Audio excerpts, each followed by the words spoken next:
Before I start this video, someone from Discord asked me to advertise their kingdom, 3540. He should be in the comments too, I think. They're finishing up KVK 2 right now and looking for new players, but let's get into the video now.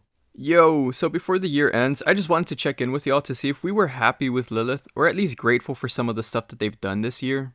And some of you might think or say that I'm being a kiss-ass for Lilith or whatever, but I actually just hate how bratty our Rise of Kingdoms community can get sometimes. So we got a bunch of new updates this year worth noting. It all started when they first introduced the whole update of banning rogues into a certain zone to prevent them from ruining the game for everyone else. I actually thought that was a great update. I personally never once had an issue with the rogue, but I do understand how someone would be annoyed with one if that person just kept getting in your way and nothing could be done about it. People just said, "Oh, thanks," and that was it. People moved on and forgot all about it, cause that's how we all live. Then they introduced the update to get new graphics, which should have been a good thing, right? But naturally, the critics of this game were quick to point out their distaste towards all of it, and then directing it at stuff like, give us our commander sculptures back, the ones that we used before, or remove crystal research, that's what's killing the game.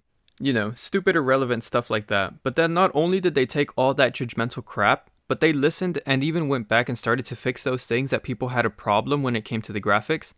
If it was me, I would have been like, y'all shut up, you get what you get, but nope. They went back and said, we heard that y'all been crying too much, we'll try to please you guys anyways. And that's what they're doing right now currently. They're redesigning it for your judgmental eyes. Then later on, kinda recently, they released Ragnar Prime, an infantry skill damage AoE commander with tankiness, and skill damage at that. To me, that was Scipio's final shot at staying relevant for the future. Sure, you have to spend a bunch of sculptures for it. I can understand complaining about that, but he wasn't supposed to be out, I don't think. They just went out of their cycle's way to drop a nugget, an optional one, to have Scipio keep up with the rest. At least that's how it works in my head because he never had someone at his power level. I get that he was meant for a specific KVK, but I truly feel like it was for Scipio, and Liu Ched doesn't count because he's a smite damage commander, built for the future of this game, and they probably have other plans for him.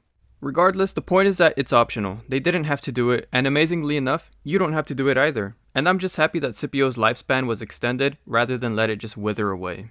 Another thing that they added was that we now have higher level barbarians and nodes in Home Kingdom. Now the nodes go up to level 8 and barbarians go up to level 40, which is something that many people were complaining about, which I could understand, I guess. Many players are just tired of logging in as much as they did just to continuously gather over and over and over again, and then repeat it on every farm, so for them, it makes it a lot easier. It's more than what you can get in the first zone of KVK, so yeah, be grateful or something. And then finally, against all odds, against profit margins, they said that they would do the commander swap. I don't know who they had to convince or what they had to do for this, but I guess that they were going through with it. This could literally bring so many old players back that felt like if they had returned, they would be so behind because they only have the old commanders. Assuming we're right about how this works, I guess maybe that's why they did it, who knows. I had actually made a video in the past saying that this is one of the things that Lilith would never do, so everyone should just shut up at this point and give up, because it's mad annoying how people keep crying over something that would never happen. But they proved me wrong and went through with it and actually did it. But don't get your hopes up though on how it works, because we never know how that's gonna go. But yeah, are all these things not to be grateful about? I know it's easy to hate and call them money hungry, but at the same time, it seems like they've been trying to do better. They always have, right?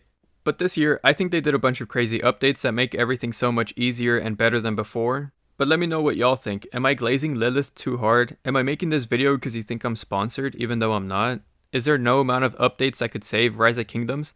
I personally think most of our community just wants everything handed to them and wants to play at an elite level against those who put in not only the time, but the money too. But yeah, that's it for the video. Later.